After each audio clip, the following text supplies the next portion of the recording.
साहेब की जय। विश्व वंदनीय संत सम्राट वंदे छोर सदगुरु श्री कबीर साहब जी, मेरे हृदय मंदिर के आराध्य परम पूज्य सदगुरु श्री महंत साहब जी, पूजा के योग्य सभी संत समाज, मैं चरण कमलों में सिर झुका के 3 बार बंदी करता हूं। बोलिए श्री सदगुरुदेव की जय। सदगुरु श्री कबीर साहब जी का जो निर्णय है सबके लिए सार है, सबके लिए हितकारी है, सबके लिए बंधनों को परखाने वाला है। साहब ने कहीं भी कोई कसर नहीं छोड़ी भ्रम को दर्शाने में। फिर भी यदि लोग भ्रमिक रह जाएं तो सदगुरुदेव का कोई दोष नहीं है। सदगुरुदेव ने तो अपना पूरा काम कर दिया। लोग कहते हैं कि परमात्मा की मर्जी के बिना पत्ता तक नहीं हिलता, तो पाप कर्म किसकी मर्जी से होता है? विचार करो। तो जो भी कराता है वो परमात्मा कराता है। और कहा भी है कि तेरी सत्ता के बिना हे प्रभु मंगल मूल, पत्ता तक हिलता नहीं, खिले न कोई फूल। ऐसा लोग कहते भी हैं। इससे पूरा पता चल गया कि सारे कुकर्म परमात्मा की मर्जी से होते हैं। अरे झूठा लोगों, क्यों बकवाद करते हो? शर्म भी नहीं आती, कुछ का कुछ कहते चले जाते हो। जरा विचार भी तो करो। एक तरफ परमात्मा का भजन करते हो और दूसरी तरफ उसे दोष भी लगा देते हो। सुनो लगाकर ध्यान, परमात्मा नाम की कोई चीज नहीं है। यदि परमात्मा होता तो आप लोगों को इतना दंड देता कि सारी अक्ल ठिकाने आ जाती।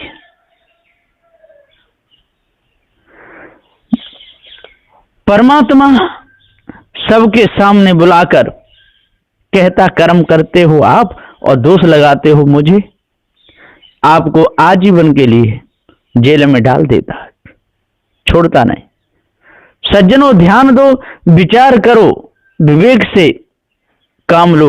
विवेक विचार से काम लोगे तब बात बनेगी, नहीं तो सदा बिगड़ती रहेगी, कुछ नहीं कर पाओगे। धोखे में सारा समय चला जाएगा, नाक रगड़ते रहोगे, चारों धामों घूमते रहोगे। आपको दंड आपके कर्म ही देते हैं, दूसरा और कोई देने वाला नहीं है। यह जगत अनादि है, इसको बनाने वाला कोई नहीं। जीव अमर है, इसको दुखाने सताने वाला दूसरा कोई नहीं। आपके कर्म ही दुखाते हैं, आपके कर्म ही हंसाते हैं। पारखी सदगुरु की शरण में जब तक नहीं आओगे तब तक धोखे में पड़कर समय गंवाते रहोगे। परमात्मा का नाम लेते रहोगे, देवी देवताओं के नाम लेते रहोगे, पत्थरों को सिर झुकाते रहोगे। जड़ चेतन का ज्ञान होगा ही नहीं, धोखे में समय निकल जाएगा। इसलिए भाइयों, सुंदर जीवन बनाओ। सुंदर जीवन बनाने से ही मन के विकार दूर होंगे। सो जानिए पारखी संतों के द्वारा। जब तक आप पारखी संतों की बात नहीं मानोगे तब तक आपको जड़ चेतन का ज्ञान होगा ही नहीं।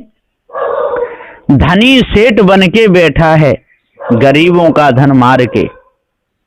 सारा धन तुझे देना होगा, हे बंदे झक मार के।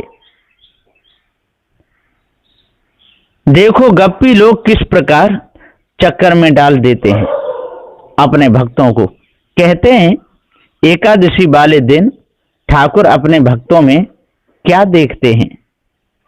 ललता को देखते हैं, राधा को देखते हैं। अब बताओ, ये गप्पी नहीं है तो क्या है? कौन है? ये गप्पे नहीं तो क्या है? सारी पॉप कथाएं हैं। धनी सेठ बन के बैठ गए, दूसरों का धन मार मार के, गरीबों को सता सता के जितना धन मारा है वह सब देना पड़ेगा, आनाकानी नहीं चलेगी, झक मार के देना ही पड़ेगा। इसलिए अच्छा जीवन बनाओ, कपट छल छोड़ के मेल जोल से रहो। अच्छा सोचो, बुरा मन सोचो। बुरा सोचोगे तो आपका बुरा ही होगा, अच्छा सोचोगे तो आपका भी अच्छा होगा। मानवता धारण करोगे तो मानवता आ जाएगी, मानव बन जाओगे। दानवता धारण करोगे तो दानव बन जाओगे। मानवता से गिर जाओगे। इसलिए जीवन बनाओ, पारखी संतों की बात मानो। दानव बन जाओगे, मानवता से गिर जाओगे। दानवता धारण करोगे तो दानव बन जाओगे, मानवता से गिर जाओगे। इसलिए सुंदर जीवन बनाओ, पारखी संतों की बात मानो। सच्चा दृढ़ वैराग्य धार लो, महान गुरु की बात मान लो। गुरु भक्ति की चाल जान लो, अपने सिर पर मति भार लो। यदि सिर पर भार लोगे बिना बात का तो बोझ में मर जाओगे, वजन भी रहेगा नहीं। और बिना वजन के वजन लादे डोलोगे। ये सारा बिना वजन का ही वजन है। जी विषय वासना, भ्रम भूल कल्पना, देवी देवता, तंत्र मंत्र, जादू टोना, ये बिना वजन का वजन है। सच्चा दृढ़ वैराग्य धार लो। इसलिए सच्चा वैराग धारो। सच्चे वैरागी बनोगे तब ही बात बनेगी। सच्चा दृढ़ वैराग, खाली कहने से काम नहीं चलेगा। काम बनेगा तो दृढ़ वैराग से ही बनेगा।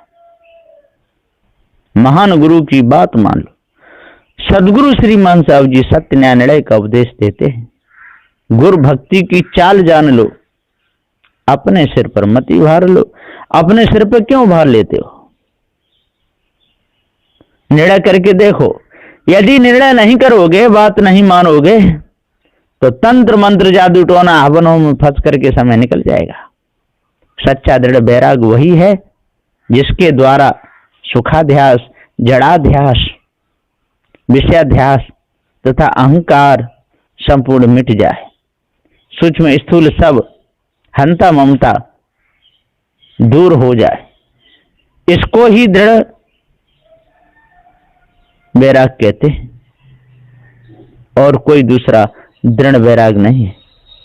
लोग दृढ़ वैराग को समझते नहीं क्या है, धोखे में समय निकालते। हे भाइयों, नेम प्रेम से, सत्य निष्ठा से परख बोधदाता सदगुरु देव की सेवा करनी चाहिए। चेतन भक्ति से सारे मन के दाग धब्बे मिट जाते हैं। इसलिए सदगुरु की भक्ति करने की परम आवश्यकता है। सहनशीलता की भी जरूरत है। इतना काम कर लोगे तो सुंदर जीवन बन जाएगा, और उपाय से नहीं। सदगुरु ने पूरा भेद बताया है, और इतने पर भी यदि लोगों की समझ में ना आवे, मंद बुद्धि वालों के, तो इसमें सदगुरु देव का कोई दोष नहीं है। नित्य सत्य चैतन्य बताया, कर्मों के बस भटका खाया, अपने आप को जान न पाया, वृथा पूरा समय गमाया। सदगुरुदेव ने पूरा काम कर दिया, नित्य सत्य चेतन बता दिया, लेकिन ये जीव कर्मों के बस भटका खाता ही रहा, अपने आप को जान नहीं पाया, वृथा पूरा समय गमा दिया। हे मनुष्यों, आपके लिए ही बाड़ी खानी रूपी जंगल काटा गया है। यदि तुम्हें ऐसी शंका हो कि वृक्षाद पृथ्वी से उत्पन्न होकर बढ़ रहे हैं, हरे भरे सुंदर दिख रहे हैं, फल फूल पत्र मंजरियां सामने हैं, समय आने पर फल पक जाते हैं, वृक्ष भी सूख जाते हैं, जीव के बिना ऐसा कैसे होता है? इसलिए जीव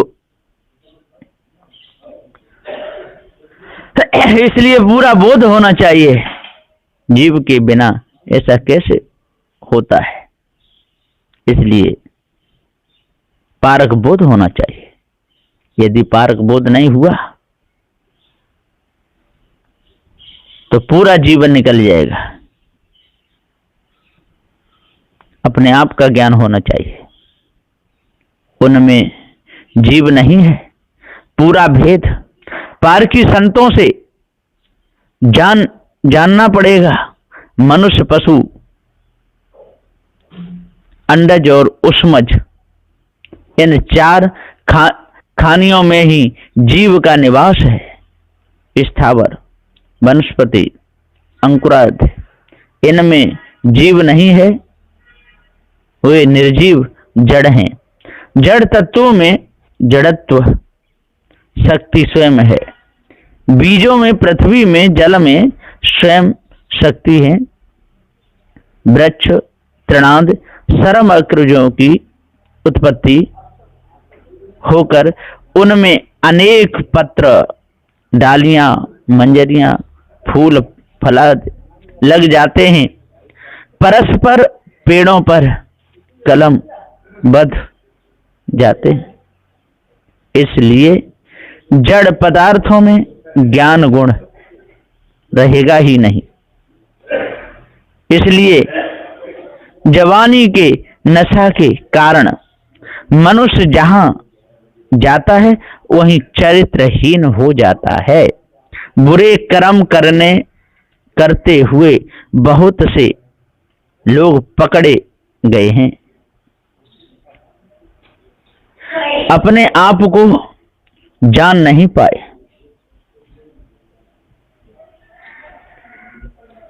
बुरे कर्म करते हुए चरित्रहीन हो जाते हैं। बुरे कर्म करते हुए बहुत से लोग पकड़े गए, अपने आप को जान नहीं पाए। धोखे में समय गमा दिए, निकल गया, कोई भी काम नहीं आता, समय चला जाता है। नित्य सत्य जन्म मनुष्य रहित चेतन जीव है, फिर भी अपने ऊपर किसी न किसी देव की कल्पना कर लेता है। आज भाइयों, अपने आप को जान लो, विषय विकारों को दूर करो। इतने सुंदर समय को विषय भोगने में और झूठी कल्पना में मत निकालो। सुंदर जीवन बना लो पारखी गुरु जनों के संग में। जब सुंदर जीवन बन जाएगा, सभी प्रकार की कालमा हट जाएगी, तो आप धनी हो जाओगे। धनी उसे कहते हैं सभी प्रकार के विकारों से अलग हो, मन इसका सुंदर हो जाए, जहां जाए वहां पर उसका मान हो, उसको धनी कहा जाता है। मनुष्य के लिए वेदों में 4 पुरुषार्थों का नाम लिया गया है, धर्म, अर्थ, काम और मोक्ष। इसलिए इन्हें पुरुषार्थ चतुष्टय भी कहते हैं। महर्षि मनु पुरुषार्थ चतुष्टय के प्रतिपादक थे। सद्बुद्धदेव जी कहते हैं कि इनमें भी कुछ नहीं है, इन तिलों में तिल निकलने वाला नहीं है, ये भी सब झूठी कल्पना है। पुरुषार्थ करने वाला ही धर्म कर सकता है, पुरुषार्थ करने वाला ही अर्थ यानी धन कमा कर ला सकता है, पुरुषार्थ करने वाला ही सुख सुविधा से रह सकता है, और पुरुषार्थ करने वाला ही मोक्ष को प्राप्त हो सकता है। जो विषय वासना और भ्रम भूल कल्पना से अपने आप को बचा ले, उससे बड़ा पुरुषार्थी कोई नहीं। इसलिए सज्जनों, पुरुषार्थ करने में कभी पीछे नहीं रहना चाहिए। पारकी संतों की सेवा करनी चाहिए। विषय वासना और भ्रम भूल कल्पना को जड़ मूल से तजना चाहिए। धोखे में कभी नहीं आना चाहिए। इतना ख्याल रखोगे तो सुंदर जीवन हो जाएगा। यह निर्णय पारखी संत गुरुजनों का है। सो जानिए, यदि यह निर्णय नहीं समझा, नहीं जाने, तो धोखे में सारा समय निकल जाएगा, आपको मिलेगा कुछ नहीं। इसलिए जल्दी से जल्दी अपने आप को जानो और भ्रम को अपने अंदर से निकालो, तब हृदय की कलमा दूर होगी और ये तन से नहीं। बोलिए श्री सद्गुरुदेव की जय।